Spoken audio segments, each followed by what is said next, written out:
I handled it well enough for you to continue telling me. And now I know your ins and outs. I know whether or not, because I had a conversation with you calmly, I know whether or not the potential of you doing it again is there. I know if you really, really sincere that you don't want to do it again, you're going to not put yourself in a situation to do it again because, damn, she took that. Hold on. Now to think, because that was the part I was getting at in my mind, because now your guilt in your mind thinking she took that too lightly. What's she gonna do next? Instead of just being within yourself, because knowing, boy, when you do the crime, you got to do the time now. Right. You know what I'm saying? So whatever punishment sentence that is handed down, whether it not being physical, but her decisions or what she comes to terms with after finding out, you gotta be able to deal with that. Because now when you move, you gotta communicate with me more thoroughly. And people don't like that because they feel like people in their business. But at the same time, when you're saying about being open, you know, people don't realize, man, you can get a lot of things done when you're honest. Right. Being upfront is one of the things, because you can freely move in the best way that you can move without feeling guilt, because it's not karma that is getting you the thing. It's, bro, when your mind is heavily clouded on not getting caught, you start fucking up and doing stupid shit. Right. That happens to you because you're not 100% focused on being freely doing what you do. Right. Karma doesn't come to you when you're doing good, because why? Everything that you want to do good, you're fully focused on that motherfucker. Right. You know what I'm saying? Everything, when you're thinking in the back of your mind about something that you did, it loses focus on doing good, on what you're trying to do, so you make minor mistakes. Right. And we use that as karma. If you're open and honest, it's not you won't make no mistakes. If you tell me straight up, look, I like you, I fuck with you, I like our conversations, I like us building, I don't want to lose you out of my life, but I want to do this and I want to do that, and I want to leave the table open for me to meet other women or deal with women how I choose to deal with it. At that point, you give me a decision to make. Do I like him enough? Do I love him enough? Do I care for him enough to understand that about him and still deal with him? What are the stipulations that I need in order for that to make me comfortable? Is it okay with you if I see other men? Is it okay with you if I date other men? If it's okay with you, then I balance whether or not that's okay with me. If that's not okay with you, I balance that with whether or not it's okay with me. That's not okay with you. Just for some reason. If you're a man enough, if you're fulfilling every need that I have. Exactly. Which you I don't never need much. Feel like, and that's the issue. I'm not gonna need another guy. If I can converse with you, if I can build with you, if I can make money with you, if I can make love to you, if I can be happy with you, if we can travel together, the things that I want to do, if we can do all of those things together and you're not absent, I'm not gonna have time to put another man in your place. Even if you are dealing with the girl next door. But if we're doing all of that, you ain't got time for her. Exactly. I was just about to say that. If we doing that, how do we have time for her? That part. That's not making any sense. So if you got time for her, you obviously you're not fulfilling your duties here. So and that's the thing that people don't realize. Like, unless you are bringing two at the same time and y'all are starting at the same point. That's exactly what I said. That's the only way that will, but for you to have that time, unless, I mean, you must really gotta be able, your mind must be really thrown off for you to go to the store or go to the mall or go to the gym, and that small fraction of time that's your time to be like, ooh, I found, check out, or the club, like, every moment that you have to yourself, you really that yourself. You go and do that. But that's the only way that you're able to find somebody. Right. But to put the entertaining to where, because with most women, you have to put in some real time. You gotta get in the gym with women, boy, to get in there, to be able for them to be open to start dealing with you like that. You gotta be in the gym with that. You gotta put some phone time in. You gotta put some text in there. And if you don't have to do that, then I think that the woman sees something in you deeply, and I think you should honor that. But I'm saying at the beginning, when y'all initial interaction to get you comfortable to want to be whatever that we're gonna be, for you to trust me, for you to be able to go forward on anything other than our first interaction, I have to put in time. I got to give you conversation. I think that's where, see now, because we get interpersonal now, because I feel I'm different in that way, and it might be a flaw. Okay. Because. Let me hear why you think that. Right. Let's say I'm single. Okay. Engaging with you simply in this conversation, I've learned so much. That is enough for me to engage if I was interested in you further. Like, okay, open mind. I can communicate with them. All right? Whether I'm attracted to you or not, the mental aspects, I've already grabbed enough of the mental aspects to understand how further communication could go. If I deal with you, let's say a month, and it's not necessarily you putting in effort, it's just we click and we want to kick it. Me kicking it with you a month, even less than that, consistently, getting to know you and you getting to know me, and we delving into each other on the depths that I believe that could be dealt with, that's enough for me to be like, I don't need to talk to nobody else. You said one thing that where I was getting at, where I was explaining that consistency. That's what I'm saying. Whether or not you hearing that, putting in time of having to always talk to you, something consistent has to happen. Anything consistent, you're putting in time. So you have to, and you only get 24 hours in a day. You will not get more than 24. You're one person. If you're in my life all day long for 24 hours, you know what I'm saying? If I live with you, or most of my day is catered because you are my woman or whatever, 24 hours, you are a big part of my 24. Somebody else comes along. If y'all are separate and you're not sharing 24 hours, I have to split some of that time of 24 hours with someone else. Your 24 turns into 16, 18, 14, 12. So now hers go to 12, 14, split. So now you don't have that full 24 anymore. But if y'all are both in the house, the 24 gets saved. So that's what I'm saying. If he's giving or she's giving time somewhere else, that time is split. So you're giving that time to someone else to leave the door open for somebody to come on in. And that's the thing of when you're saying that with men, I just think with men though too, it's a pride and ego thing of knowing they can't imagine and fathom some other man mounting a woman. And guess what? We human too. I know. And we feel the same way. So especially if the connection is intimate and deep. Every time. The thought I'm a firm believer of you. I'm a firm believer. No matter how that feels, when you open up that door, you better know what can come behind that. If you don't want to fathom, if you don't want to fathom that heart-stricken, that boy, because it will be niggas who cry in the car. I'm telling you, it'll drive a woman to murder. It will, but the thing about it with men, that is something, but again, you have said something at the beginning that we have to separate the gender part. That is human nature. Yes. We have to get away with putting so much gender roles on emotion. Thank you. Emotion is emotion, and gender was not put on emotion. It was given to both. Right. Emotion was given to animals. Right. They get mad.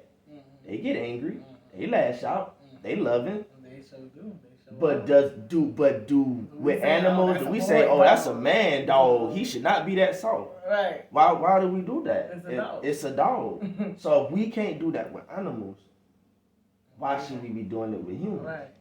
You said something that, and I think that is something that, as a collective of all all of us who are on the same page, we should be pushing forward on opening the eyes. I guess we have to start with like genders because you speaking to your women and we speaking to our men, so it can come a healthy balance with it, so we all could come together on coinciding with it. But as we're doing it separately in our amongst our gender groups, the ultimate goal has to be get away from that. Because this is what happened. Because of the dynamic between male and female is male and female. That's what's going on right now. They're putting that title on it. I say we have to start with our women because, just like you said, we start separately with our women, and then our women, like on a day-to-day, whoever I'm with, I'm dealing with that man on a consistent basis. So he'll learn through me, through seeing my actions, like, dang, she's sweeter today. She's nicer today. She didn't, however it is that I change through me building with these women, he'll see it. He'll change. His thought process, his perspectives, and how he speaks about women to men will change. It'll be a ripple effect if the women start. Of course, the men need to start somewhere too, because it's a yin and yang. But because most men are so stubborn and so clouded by their ego and their pride, and a lot of women don't have that. We have pride, we have ego, but we don't have it to the point where it stops us from being able to be in our emotions, being able to discuss it. Y'all are less open with each other and with us than we are with each other. And if we start with us, like I said, the ripple effect will occur. And it's definitely, I think that is definitely our responsibility as a unit, as a people, as a tribe, as male and female, as humans. We got to get back to the tribe phase. Right. We are a tribe. If we're going to be alienated and not have, and we are going to continue to be under the foot of everybody other, we need to come back to the tribal mindset to stick together. Now that we are so equally able to freely move and make a choice to fuck with this person and that person, it doesn't make us. We don't come together until we are backed into a corner and we're forced to work together. Right. When we're forced to work together, if it becomes a civil war between white and black right now, we won't choose to not fuck. We're not going to be like, oh shit, I ain't fucking with you guys, because we're going to come together and say, bro, look, nigga, if you don't understand where I'm coming from, we die. Bro, we need to put it, bygones be bygones. That's why it's going to never be a civil war on their end. Right. It will be something that we will have to collectively do, because they're going to know if they bring war to us, it's over with. They learned their lesson when Dr. King and all of them, when they stood for something in March. That was the most dangerous thing they had ever, because they were not enslaved. And they don't know in what degree we'll come together now. We know, I personally think right now we couldn't get another Million Man March with a whole bunch of black people. I don't think we could. I don't think we need to. But my point is, I don't think we're united enough to just come together on a humbug. That was literally... They haven't taken anything from us yet, though. That's why. They've taken everything from us. Not of saying no. If they go back to segregation, then yes. They have taken things that we may want. They have not taken the things that we need. They have not told us we can't go in the grocery store no more. Right. They haven't told us we can't go in the gas station no more. Right. They have not told us we can't go into that school yet. They have just taken certain things that we may need to take over the top. If we were aware of the places and things that we weren't welcome in, if we had the finances, if we had the financial literacy to understand what we could be doing, we stuck in what we're doing. Yeah. We don't know. Because we have. We don't know anything beyond where we're at. I've been exposed to a whole nother lifestyle. These rich folks, and even some of our black folks that's rich, they know of a whole nother type of living. Now, if all of us was aware of this new way of living that they keeping on a financial secret, if you don't have if you're not in a certain bracket, you don't even know of the building, you don't even know of the place, you don't even know of the islands, you don't even know of any of this way of living that they're living. If we were aware of that, we would know we are still segregated. We would know that we are still being withheld of knowledge. We would know, we would be in the same category that they were in back then if we had the knowledge. Right now, we're in this bubble that they feel safe with. Mm-hmm. And as long as we creating chaos and all of that without trying to grab any knowledge outside of that bubble, they're still in the bubble. Mm-hmm. They're still in the bubble. We don't feel segregated. We don't feel, because we don't know shit outside the bubble. So the dynamic is still there. We just don't have knowledge of it. And we're not fighting for anything more than what we're fighting for now. A lot of people don't want to know the truth. Because when you know, people say keep it real. They don't want to, they don't know what that means. They know what it means, right? The problem is this. People really don't want to know the truth because they're not prepared to move forward on after they know the truth, what comes next after that. You have to make a decision. Fear. And the fear of, do you want to know that truth and know that you're not mentally capable or physically capable to move forward in the right direction? It's finance. And it could be in so many different situations of, well, yeah, you're right, because even if you find out that your man is cheating and a woman, do you want to know the truth? Because if you want to leave him because he cheated, are you financial enough to move away? So I guess you're right. It is financial, but it's one of them things to where you're going to have to make a move. And when others know you knew the truth and you didn't make a move, they're going to be like, you stay. And the problem is judgment. It's societal judgment. It's how much you care about that. Exactly. People care about what other people think. And that's the issue. That is the issue. People care. And they shouldn't. Right. Because they told us only one man can judge us. Right. So if there's only one man can judge us, why the fuck I give a care about a human? Right. Why do I care about a human? Society. Why do I give a fuck? If you can't judge me, why do I care with the bubble? Yeah, the bubble. And you, bruh, that's some shit that you dropped on that one. That bubble, that we have to get better. We gotta get better, man. But it's gonna take some time. We gotta elevate, as like you said, as a tribe, and we don't have enough, just talking about it. I think it creates the energy and puts it out there into the atmosphere. But I just watched a conversation with Nikki Giovanni and James Baldwin. They had a very similar conversation to the one we're having right now, and we did this without even trying to have this conversation. That's just showing. I use that as an example to show how we having conversations about it. We got a plethora of people who tap into knowledge, third eye, wisdom, spirit, and all of that stuff, and still the media and society, they try to combat it, keeping us in the bubble. We got a bubble full of people with knowledge, and a bubble full of dumbass people that ain't trying to hear nothing, don't care about nothing, because of what's consistently being consistency, what's being consistently put in their face. I don't watch TV. What's being consistently put into the music, right? What's being consistently put into the music, what's being consistently just put on the mainstream. That is a real big ordeal.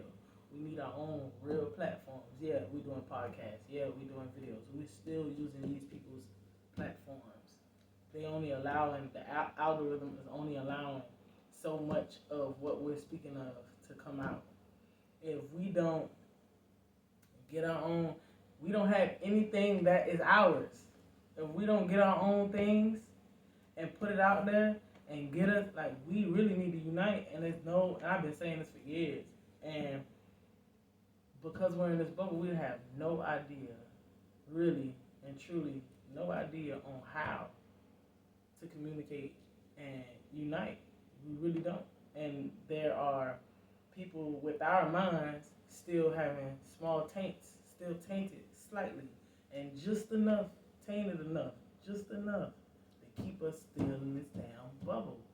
And us talking about it, I don't know how much is really, I don't know how much it's really doing. It's okay. So check it. The truth of the matter is, you have to get as many as we have in our generation, right? Stop focus after we get those amount. Just like Umar said, it's some just gotta go by the wayside. Yeah. We have to start focusing on what's under us. Right. That's who they're attacking. Right. They keeping us stagnant because we were the test dummies with social media and technology. Right. They're just keeping us in that bubble. Right. They're bringing the kids into the bubble. Right. If we don't go and snatch them and keep them out of the bubble, that's the issue. We have to go back and keep them out of the bubble. Stop worrying about us. The problem is, the biggest thing is how you train up the future. Would you really not let your child have a phone these days? You can give your child a phone. Would you not allow your child to have a phone? See? Okay. But see that? Just that. I'm talking to you. I asked you that question. How many people? See how much it's taking you? You got your thought, but it took a little bit for you to think it. How many people because I don't want, because yes or no, I don't, but they got to. That part. They got to. Now, it's just a monitor. Listen. No, they don't. What's changed so much from when we were children? Influence outside of, if we don't homeschool our kids and they only see us, it's not just technology. It's not just social media. These kids go to school. We went to school. The thing about, okay. We saw children with phones and we didn't. The other ones, they see them. We didn't realize how heavy peer pressure is because of society. And how you react to peer pressure is based on the information that you were raised with before peer pressure. Mm-hmm. Listen, I didn't have no phone. I had the little Nokia block when I was in 7th grade. And that's only so because I was getting to the age where my mama felt like she needed to know where you at. She needed to know what I was doing because I was being out. Yeah. It was a track phone. You remember track phone with the minutes? Hargrave. Right. Yeah. That's all I had. I didn't care when I seen the Sidekicks and the Blackberries was coming out. Mm-hmm. When I had the little block phone, I didn't have it. I felt some kind of way about that. But she kept you in line.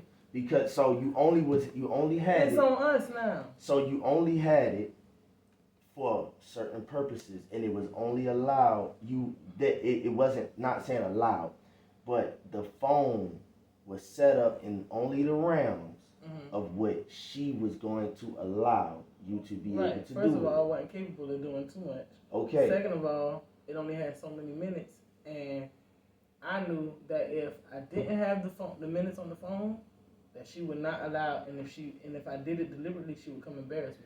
Okay. I wasn't allowed to play football if my minutes wasn't on my phone. So that goes back to what I said. All right, you heard monitor, but that how you reacted, it makes me feel like you heard standing over their shoulder, making sure they do right. But what I mean monitoring is what your mother did. Made sure she set up the things that were supposed to be set up, and she didn't have to tell you not to do it. You could not do it. Right. That's what I mean. Right. Monitoring as in you have to, like a football coach, like a basketball coach, like a contractor, like a architect. You have to sketch out blueprint, build on top of that. Whatever that you build, you know that the ramifications, they can't go outside this line, they can't go outside, because the way that you build it, that is the way that the structure has to go. So if you build the phone that way, you'll never have to worry about them going outside of that. You're backing up my point exactly. So when I said monitor, And I didn't mean what's changed. Yeah, so I didn't mean when I say monitor is you down the throat all day long. You know what I'm saying? Monitoring is you make sure you build. Just like Howard was saying, that the thing about it, when the world, the people not realizing when they hear that the slogan that the Democratic guy is saying, build back better, right? Building back better, they put that slogan out, and the problem is we're not taking advantage of that slogan. We're depending on them niggas to build back better, but they just put something out in the atmosphere to make it your mind click and be like, build back better. Build our culture back better. That's what we need to do. And that was the point of me asking you the question. How many people do you know in our tribe, or that should be in our tribe, that would even think that way? In our age bracket and group. How many people do you know in your age group right now that don't have children yet? It's a lot of them. I don't know. Listen. It's a lot. I'm the only one I know. No. Let me tell you. It's a lot of men. And it's, if you look and stroll down, but it's a lot. It's a lot of men. But a lot of women. It's a lot of women too. It's a lot of women. Especially in my class, it's a lot of women that don't have kids yet. A lot of them have 8. We have realized